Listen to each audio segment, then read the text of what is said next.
Welcome to today's Global Connections program. I'm Bill Miller. Today we're going to take a look at the last 80 years of the United Nations and some of its accomplishments, as well as its challenges, and how it's helped to create a better world. My guest today is an expert on this topic. Steve Schlesinger is a fellow at the Century Foundation in New York City. Mr. Schlesinger authored Act of Creation, Founding of the United Nations. He is an expert on the UN and a variety of international issues. Steve Schlesinger, welcome to today's Global Connections program. Thank you for having me. I appreciate you being with me today, Steve. If you, the UN next year is going to celebrate its 80th anniversary, and you've been doing speeches and talking about doing sort of a snapshot of the last 8 decades of the UN. What can you say about the UN? What has it done really well? What has it learned? What are some of the areas that are some of its weaknesses, and how can it improve? Well, I think we certainly should acknowledge that the UN was created to bring security and peace to the world and to prevent the outbreak of a third world war. It has certainly done that over 80 years. If it had not accomplished anything else, that would have been a tremendous Mhm. achievement for mankind. But in addition, it has spawned all sorts of different UN agencies like the Health Organization and United Nations Development Program and UNESCO and UNICEF, all these different agencies which have been put together in response to the needs of the world community of about 8 billion people. And so the UN just doesn't cover security. It also covers environment and transportation and health and all these different facets of human life. And in that sense, it's really done tremendous, accomplishments around the whole arena of world society. In addition, it has helped settle conflicts, which of course it was originally created to do. Whether you go from civil wars in Guatemala to internal conflicts in Mozambique and probably another 15 or 20 outbreaks of conflict around the world in the last 80 years. It's been the UN that's come in to settle those conflicts and make sure that they don't spin out of control. And and by the way, as we talk about this, one of the salient points about the UN is it provides a forum for all the 193 countries of the globe to come settle their disputes within the organization itself, or at least talk about what is concerning to them, so that we alert the rest of our Earth's population about what the real crises spots are around the globe. And in addition, I would say that it provides regulation, which goes cross borders. For example, airline safety or maritime safety, or even the idea of communications, which are now so transparent and work with over everybody's border. All these kind of important devices that help our lives advance are in one way or the other affected by what the UN does. So I'm just giving you a little bit of the kind of issues that the human rights that the UN does. I might mention one other. Human rights is another issue that they address, worldwide, and that's very important because otherwise nobody's going to be caring about violations of international law or abuse of civil rights. So altogether, the UN has had a massive impact on our global population. It doesn't mean we don't have the UN does not have its faults, but I think we should at least acknowledge the victories and small triumphs of this organization after 8 decades. That's very true. And the UN has learned a lot, I think, in various areas, like you mentioned, peacekeeping. The peacekeeping forces of today are far superior to the ones back in 1948 or whatever the first peacekeeping mission was. But the UN touches our lives every day that we don't even realize. You mentioned moving ships, mail, weather information, of aircraft around the world. And the UN is one that brings all these companies and governments together to work up the regulations so that we can do this safely. And it's often said if the UN didn't exist today, we'd have to create it tomorrow. There is no way that this interconnected world could survive without the United Nations. You can't go it alone in trying to help move jets safely in international airspace. It does not work. It never would and never could. But no, the UN has become much more transparent and more accountable over the years. Not to say it doesn't have more to do, which it certainly does. I think you'll agree with that, don't you? Oh, absolutely. The amount of debris from human existence that still rests on the plate of the UN is, you know, incredible. I mean, we got the Ukraine war, we have the war in between Gaza in Gaza, we have all the poverty that exists around the world, we have migration issues. You can go on, and all those issues are come to the UN in one way or the other. Yeah. And it's been shown, I won't go through the whole thing, but it's been shown that the United States is one of the greatest beneficiaries of the United Nations when you look at it across the board, the services we get. And it's absolutely important for America to be involved at the United Nations. And that's something that's a bit worrisome because you see, for the first time ever, the House of Representatives, the Republican controlled House of Representatives, has voted to defund or not to fund the United Nations, basically. And this could absolutely destroy America's ability to deal in the world. I mean, we're just basically not cutting off our nose to spite our face, we're cutting off our feet so we can't walk. Where are we on that? I Well, don't feel that the House of Representatives has moved in the right direction, to be quite honest. this is a kind of recurrent theme over the last 80 years that Congress, particularly when it's being controlled by conservatives, Mhm. want to cut back either all our aid to the UN or at least slice it in half or whatever, because they feel that it's being wasted. But it isn't being wasted. You know, you have to understand that with the UN settling conflicts, for example, as I mentioned earlier, that saves the US from having to get involved in those conflicts or trying to send troops in to stamp out potential wars. This is a huge savings to the American community. And furthermore, they did a study that showed that 2 days worth of the Pentagon budget equals about the amount that is spent on the UN on an annual basis. I mean, what an incredible savings that shows for us. We're getting that all free. I mean, sure, we do our pay our dues, but the rest of our foreign policy is helped in so many different ways by the existence of the UN. And that's just money we don't have to spend. It's shared money that every community, every government has to pay in to keep the UN alive. So it's crazy. I mean, this idea that you're gonna, if you knock out the UN, somehow that's going to improve our security is nuts. No, it's totally fallacious. There's no doubt about it. And as I said before, just one quick example. Take if Delta Airlines had to crack deals with every country in the world where it flies, can you imagine the disarray, how much it would cost to work up legal agreements with each country? You'd have regulations that fill the cockpit. You couldn't get the pilots in. I mean, it's simple thinking, and it's also people who do not understand the United Nations. And this is one of the major problems we have in this country. And the polls show that the public supports us being in the United Nations. It supports us working on these issues to combat climate change. What can we do in this country to help people better understand the role of the United Nations in an objective way? Yeah, this is a real problem for the United Nations.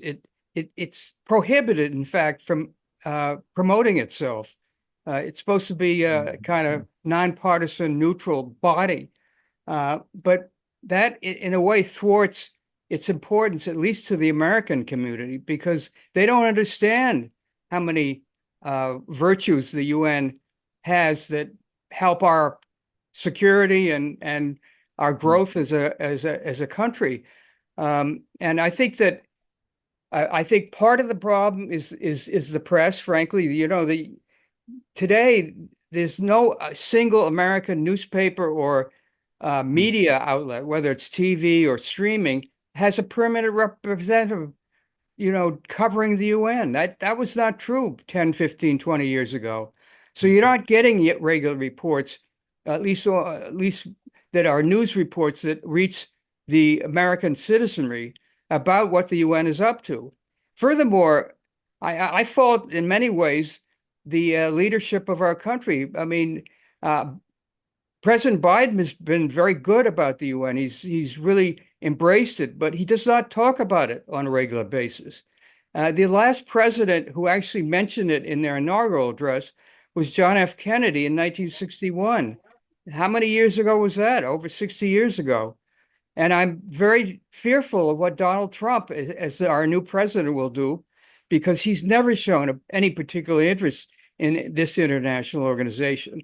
And so we'll have to see how that plays out. But yes, there is a real gap between the UN's accomplishments and what the American public knows about it. Yeah, if the past is a precursor to the future, Donald Trump has shown he does not know very much about the United Nations, nor does he care much about it. But that could be said probably by a large number of, especially Republican lawmakers, some Democrats too, by the way, on Capitol Hill. They do not understand it.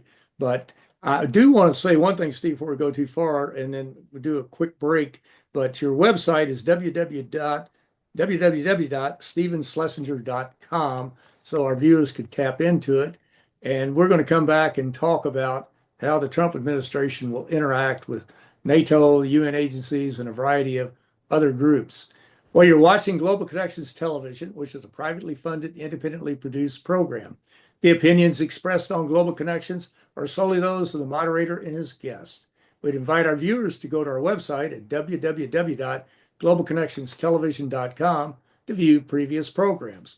Also, if you're involved with a PBS or a community access television station or an educational institution that has an intra-campus television hookup, or you have a podcast, or you have just a computer and you like our shows and you would like to share them, please feel free to do so.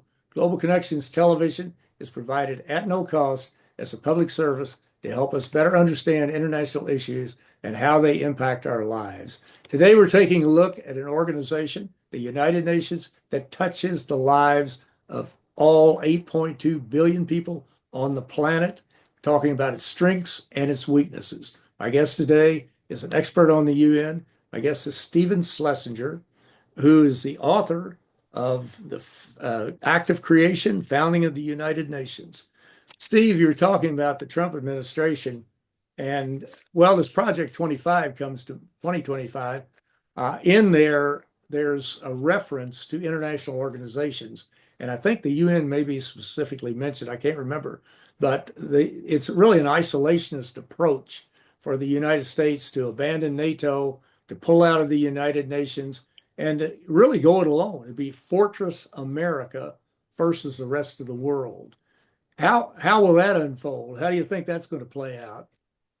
Well, I think it'll be a disaster. I mean, and the fact is that the reason why the United States joined the UN, in fact, was the progenitor behind the creation of the UN, namely through our president, Franklin Roosevelt, was because we realized in 1945 that we couldn't withdraw from the world. We were simply too powerful, and we needed trades too much, and we needed allies, particularly during the Second World War, to win that war. That if we withdrew, we would lose all of that, and that array of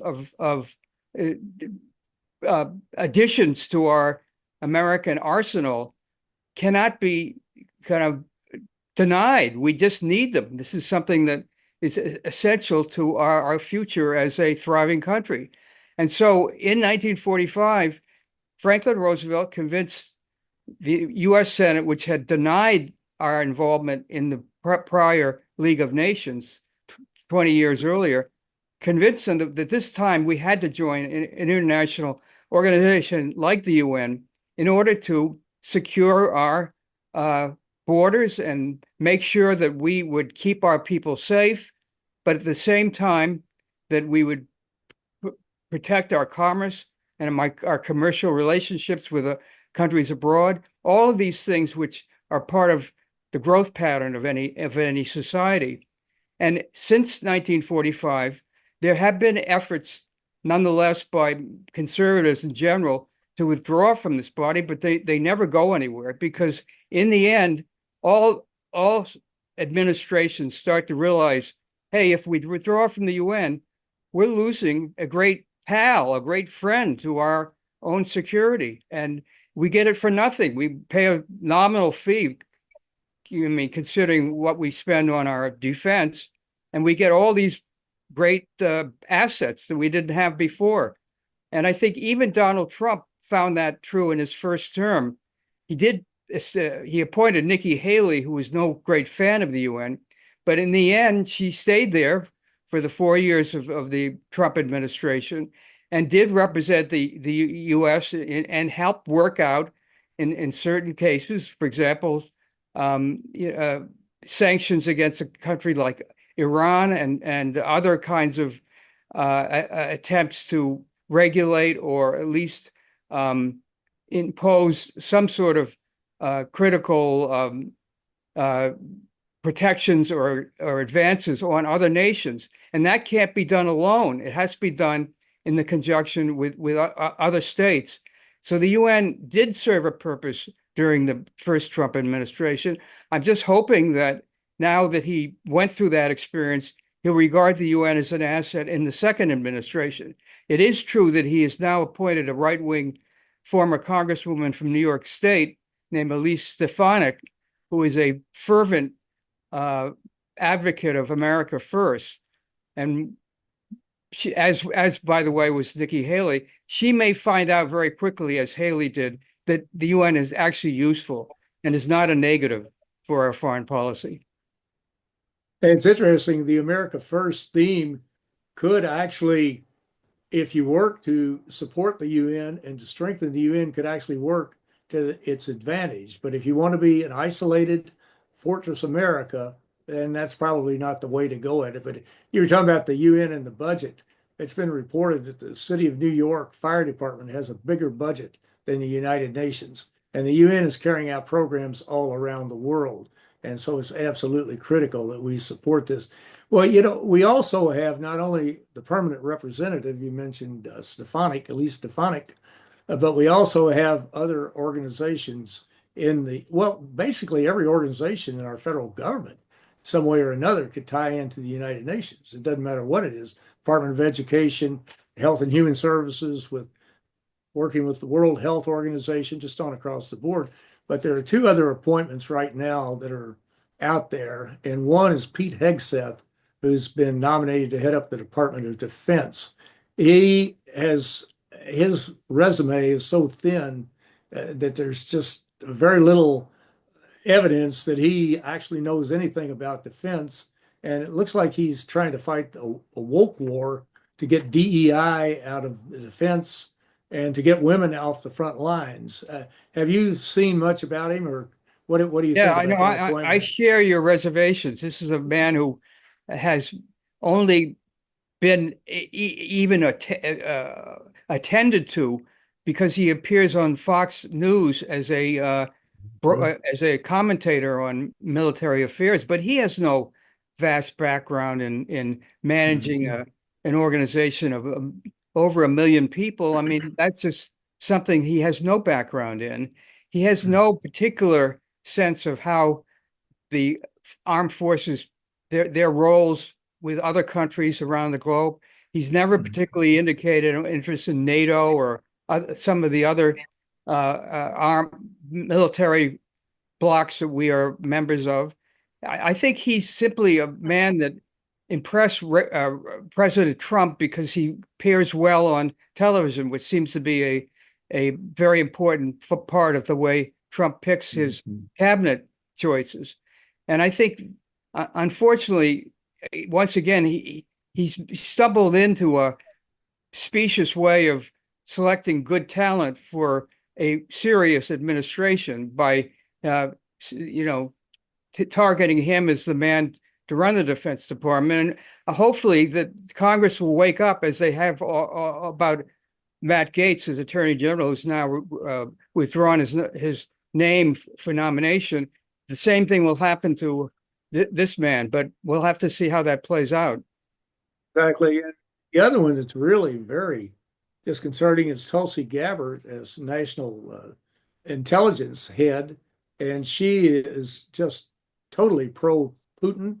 In fact, the Russians advertise her as Russia's girlfriend, and here, what, 17 or 18 intelligence agencies are going to give her classified information.